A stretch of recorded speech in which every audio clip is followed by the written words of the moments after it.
Bueno, vamos a meternos de lleno en un viaje, uno bien vertiginoso, ¿eh? Son 150 años de pura revolución musical. Esta es la historia de cómo la música clásica, digamos, llegó a su punto más alto de emoción y luego simplemente, ¡pum!, explotó en 1000 pedazos, en 1000 direcciones distintas y cambió para siempre cómo sonaba el mundo. Y miren, esta frase lo resume todo. Es el motor, la idea que impulsa toda esta historia. Desde la furia de una sinfonía hasta el silencio absoluto en una sala de conciertos. ¿Qué pasó primero? La pasión se desbordó. ¿Y después? Bueno, después los moldes se hicieron añicos. Pensemos en esto como si fuera una gran fuga, una película de escape. La música, que por siglos había seguido reglas súper estrictas de elegancia, de equilibrio, de repente dijo, ¿saben qué? Quiero gritar, quiero llorar, quiero pelear. Así que se soltó las cadenas y les digo, nunca más miró para atrás. Y claro, toda gran revolución necesita a alguien que prenda la mecha, ¿no? Un catalizador. En este caso, fue un hombre que, irónicamente, estaba perdiendo el oído justo como le enseñaba al mundo entero una nueva forma de escuchar. Hablamos, por supuesto, de Ludwig van Beethoven. A ver, estamos en 1804. La Revolución Francesa todavía resuena por toda Europa, y Beethoven estrena su Sinfonía Heroica. Esto no fue solo una obra más larga, fue un terremoto. De repente, una sinfonía duraba el doble. Ya no se trataba de belleza y elegancia, no. Ahora se trataba de lucha, de emoción al límite. La gente en el público quedó desconcertada. La sinfonía ya no era un pasatiempo elegante, ahora era un campo de batalla emocional. Es que Beethoven lo cambió todo. Transformó la idea del compositor. De ser un artesano que hacía música, pasó a ser un héroe, un titán que lucha contra el destino, como en la quinta, o que sueña con un mundo de hermanos, como en la novena. Cuando murió no estaban despidiendo a un músico, estaban despidiendo a un profeta. 30,000 personas en su funeral, una locura. Ok, ya tenemos a estos nuevos héroes.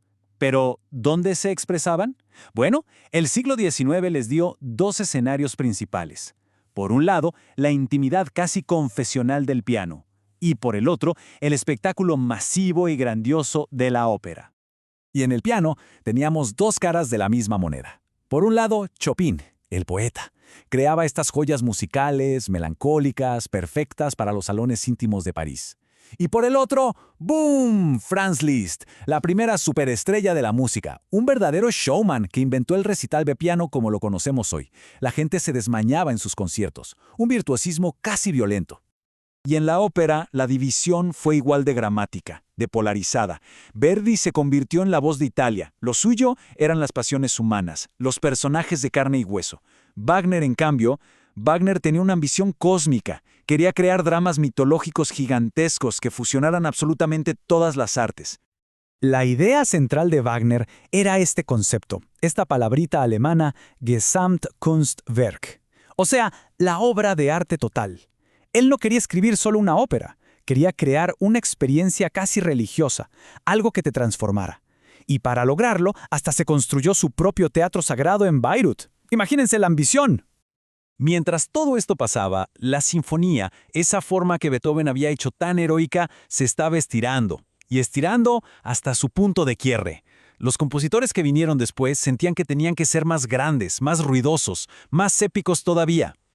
Más de 1000 intérpretes. Esa es la cantidad de gente que se necesita para tocar la octava sinfonía de Gustav Mahler, que por algo la apodaron la Sinfonía de los 1000. Esto fue el pico, la cima absoluta de la ambición romántica, una verdadera catedral de sonido. Pero, ¿y después de esto, qué? ¿Una sinfonía para 2000 personas? ¿Para 5000? El propio Mahler se dio cuenta de que este camino de ser cada vez más y más grande era un callejón sin salida. La música necesitaba urgentemente una nueva dirección, una vía de escape. Y esa primera gran vía de escape no vino de la grandilocuencia alemana, no. Vino de Francia, con un movimiento que no buscaba contar historias épicas, sino algo muy distinto, pintar atmósferas con sonidos. Estamos hablando del impresionismo. Claude Debussy básicamente cambió las reglas del juego. En lugar de construir una tensión dramática que va de un punto A un punto B, él creaba texturas, colores. Su música no va a ningún lado en particular, simplemente es, como una nube en el cielo o el reflejo de la luz en el agua. Rompió con la lógica de la armonía tradicional para darnos una lógica de sensaciones. Pero si el impresionismo fue una grieta elegante en el viejo edificio de la música, lo que vino después fue una demolición con dinamita. El siglo XX no pidió permiso, para nada, irrumpió con una violencia y una lógica fría que lo cambiaron absolutamente todo. Imaginen la escena. París, la capital cultural del mundo. El público, elegantísimo, se reúne para ver un nuevo ballet, uno sobre un ritual pagano primitivo. No tenían ni la más remota idea de la que se les venía encima. El resultado fue un caos, un escándalo absoluto. La música de Stravinsky era tan brutal, tan rítmicamente salvaje, que el público literalmente se fue a los golpes, peleas en los pasillos. Esa noche no solo se estrenó una obra, se celebró el funeral de la música educada y cortés del siglo XIX. Y mientras en París volaban los golpes, en Viena se estaba gestando otra revolución, una mucho más fría, más intelectual. Arnold Schoenberg no quería escandalizar, él quería resolver un problema. Para él, el sistema de armonía tradicional, la base de toda la música occidental, simplemente ya no daba para más. Estaba agotado.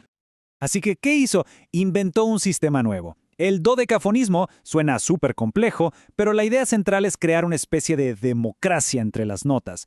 Ninguna nota es más importante que otra. Es una forma radicalmente nueva de organizar el sonido, basada en una lógica matemática interna, en vez de la armonía a la que el oído estaba acostumbrado por siglos. Entonces, con las viejas reglas hechas pedazos, ya sea por la fuerza bruta de Stravinsky o por la lógica fría de Schoenberg, los compositores después de la Segunda Guerra Mundial se encontraron en un territorio completamente nuevo, un universo sónico sin mapa, sin brújula. Y tomaron caminos radicalmente opuestos. Algunos, como Pierre Boulez, llevaron la idea de Schoenberg al extremo. Querían un control matemático total sobre cada notita, cada ritmo, cada silencio. Y otros, como John Cage, hicieron justo lo contrario. Renunciaron por completo al control, dejando que el azar, que tirar una moneda, decidiera la música. El ejemplo más famoso y radical de esta renuncia al control es la pieza de Cage, 4 minutos 33 segundos. Durante ese tiempo, el intérprete no toca ni una sola nota. La música, entonces, son los sonidos que hay en la sala, la tos del público, el zumbido de las luces, el aire acondicionado. Y esto nos deja con la pregunta del millón, la gran pregunta que nos legó el siglo XX. Si una pieza musical puede ser el silencio, si la organización de los sonidos puede depender del azar, si la belleza tradicional ya no es el objetivo, entonces, ¿qué es exactamente la música? Y así se cierra nuestro arco, de la emoción desbordada de Beethoven a la pregunta filosófica de Cage. La música culta se liberó tanto de sus reglas que casi se desvaneció, se convirtió en puro concepto. Pero, mientras la vanguardia exploraba estos confines, otra música, una que nacía en los clubes y en las calles, estaba a punto de iniciar una revolución completamente diferente. ¿Y esa ya es otra historia.